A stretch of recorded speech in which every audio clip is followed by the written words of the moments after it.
এরা তিনজন আমার ড্রিম আর্টের স্টুডেন্ট। এরা তিনজন মিলে একটা প্রজেক্ট আর্ট করছিল।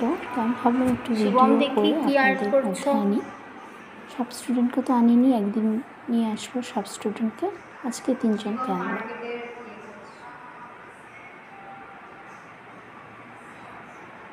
একটু ঘুরিয়ে দাও, আর্টটা তোমার দিকে ঘোরাও, আমার দিকে, আমার ক্যামেরার দিকে ঘোরাও। Very good.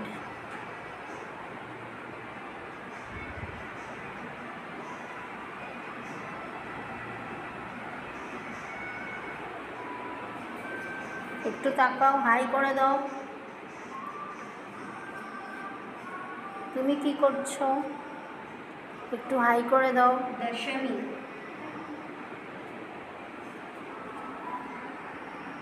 শিন্নি, একটু হাই করে দাও। এই আর্টগুলো পুরোভাবে দেখানো হয়েছে ড্রিম আর্ট চ্যানেলে। এখানে আমি অল্প করে দেখালাম।